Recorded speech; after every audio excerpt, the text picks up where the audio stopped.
A você que está assistindo esse vídeo hoje, seja bem-vindo. Meu nome é João e eu sou estudante de medicina na UFC. Hoje, dando continuidade à nossa série sobre o esqueleto humano, a gente vai falar sobre a coluna vertebral. Se esse conteúdo for útil para você, por favor, considere deixar o seu gostei, se inscrever aqui no canal e ativar o sininho das notificações para que você fique por dentro dos próximos vídeos. Ok, chega de introdução, eu vou agora para o meu computador para que eu possa te explicar. Já estamos aqui no meu computador, onde a gente pode falar à vontade sobre as vértebras. A primeira coisa que você precisa saber é que o ser humano possui 33 vértebras. Essas incluem 5 subtipos: 7 vértebras cervicais, 12 vértebras torácicas, 5 vértebras lombares, 5 vértebras sacrais e 4 vértebras coxígeas. Lembrando que as sacrais e as coxígeas são fundidas em ossos individuais, e entre eles tem uma única faceta articular. Primeiro vamos falar aqui das cervicais. Deixa eu marcar todas elas aqui. Pronto, agora sim, a gente tem as nossas vértebras cervicais destacadas. Só lembrando que o Atlas e o Axis, respectivamente C1 e C2, têm uma estrutura um pouco diferente. O Atlas é a primeira vértebra e ele vai possuir um formato anelar, formato de anel.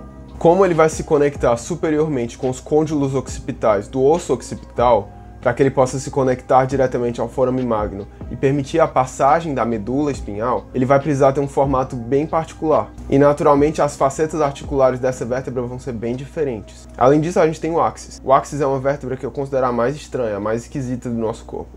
A principal característica é que ele possui esse processo odontoide. Aqui em cima a gente tem o nosso processo odontoide, aqui embaixo a gente tem o processo espinhoso, que fica na parte de trás, e o forame por onde passa a medula espinhal. Além disso, ele possui esses princípios de forames transversos aqui, mas eles não são tão proeminentes. Já que eu já estou aqui, deixa eu mostrar logo o Atlas separadamente. Então, exatamente como eu falei, o Atlas possui esses forames laterais, e ele também possui essas facetas articulares que se conectam com os côndilos occipitais. Uma coisa interessante e curiosa é que ele não possui processo espinhoso na parte de trás. Ok, falado sobre o Atlas e o Axis, eu acho que a gente pode focar numa vértebra cervical genérica. Eu escolhi aqui C5, mas você pode escolher qualquer uma que você quiser. Uma coisa interessante que você pode ver nessas facetas articulares é que elas são transversas. Isso permite uma maior amplitude dos processos de rotação. Além disso, o processo espinhoso das vértebras cervicais é bífido. Tem essas duas separaçõezinhas aqui. No meio aqui a gente vai ter o forame vertebral por onde passa a medula. Aqui na parte da frente a gente vai ter o nosso corpo vertebral.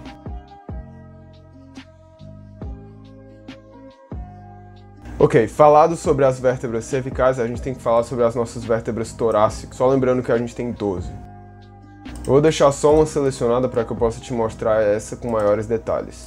Show! Aqui a gente tem a nossa vértebra torácica. Especificamente aqui a gente está olhando para T7. Esses dois pontos aqui são as faces articulares superiores. Aqui atrás a gente vai ter o nosso processo espinhoso. Na frente, como em todas as vértebras, a gente vai ter o nosso corpo vertebral. Aqui nos nossos processos transversos a gente vai ter as fóveas costais, onde se conectam as costelas.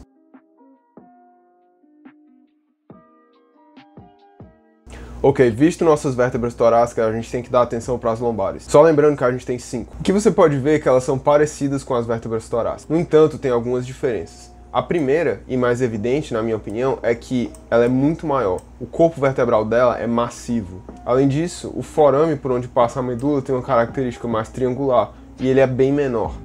Dando continuidade às diferenças entre as vértebras lombares e as vértebras torácicas, a gente tem que o processo espinhoso delas tem uma angulação bem menos acentuada. Na verdade, ele é praticamente horizontal. Além disso, por mais que ela tenha processos transversos, logicamente não vão ter costelas aqui, então ela não vai ter fóveas costais.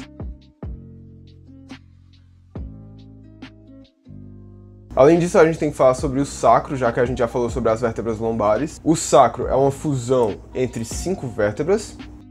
E aqui eu acho importante que a gente fale sobre alguns marcos anatômicos. Primeira coisa, a parte de cima dele é a base e a parte de baixo dele é o ápice. Então pense nele como uma pirâmide invertida. Aqui na vista superior a gente vai ter o que se chama de face articular lombosacral, porque é a conexão entre as vértebras lombares e o sacro. A ponta dessa face articular vai ser chamada de promontório. De um lado e do outro a gente vai ter as chamadas asas do sacro.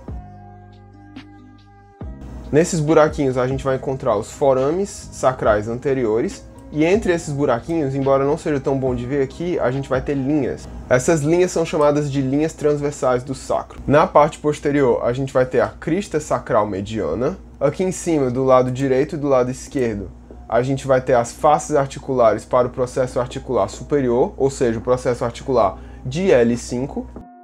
E também vai ter na parte inferior esse buraquinho aqui, que é chamado de hiato sacral. Além disso, delimitando o hiato sacral, a gente vai ter essas duas estruturazinhas. Elas são chamadas de cornos sacrais. Cornos é porque elas têm esse formato de chifre aqui.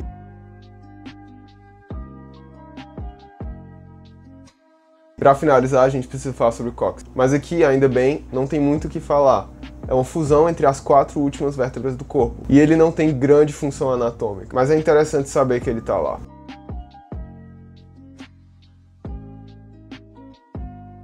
Vamos fazer agora uma revisão. Começando a nossa revisão, a gente vai ter aqui as nossas vértebras cervicais, incluindo na parte de cima o atlas e na segunda posição o axis.